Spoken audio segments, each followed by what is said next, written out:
rencontré les médias de Guadeloupe dès mon arrivée à l'aéroport.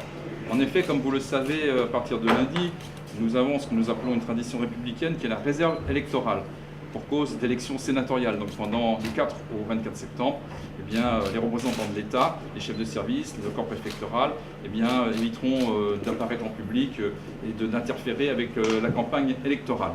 Donc ça tombe bien, j'arrive juste avant et je peux avoir un premier échange avec la presse. Bon, c'est pas parce qu'il y aura une réserve électorale que nous n'aurons pas de contact pendant les 3 semaines qui vont venir. Mais bien évidemment, ces contacts seront moins fréquents qu'habituellement. Voilà, et je serai toujours disponible pour répondre à vos sollicitations.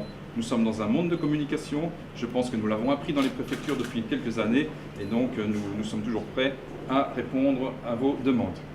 Voilà, alors les premières impressions.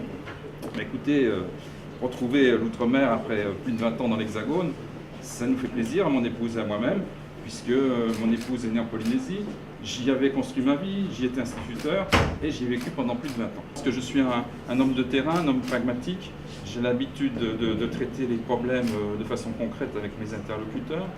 Je crois que ce que l'on attend d'un préfet, c'est qu'il écoute, qu'il comprenne et qu'il facilite la prise de décision.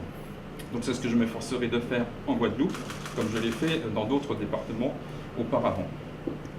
Alors sur les dossiers, depuis 15 jours, j'ai commencé à prendre connaissance d'un certain nombre de dossiers. Et j'ai constaté que la société guadeloupéenne avait plusieurs défis à relever dans différents domaines. Alors on ne va pas rentrer dans le détail, j'ai bien vu qu'il y avait des questions de sécurité qui sont prégnantes en Guadeloupe, et la question du développement économique et de l'emploi, de l'avenir de la jeunesse, de l'eau potable, du traitement des déchets, et je n'oublie pas les spécificités de Saint-Martin et de Saint-Barthélemy.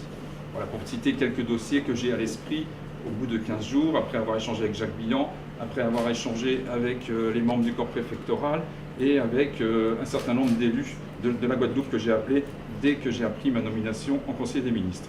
Faire pendant ces 3 semaines avec le corps préfectoral et les chefs de service de l'État, c'est préparer les assises de l'outre-mer, souhaitées par la ministre Annick Girardin.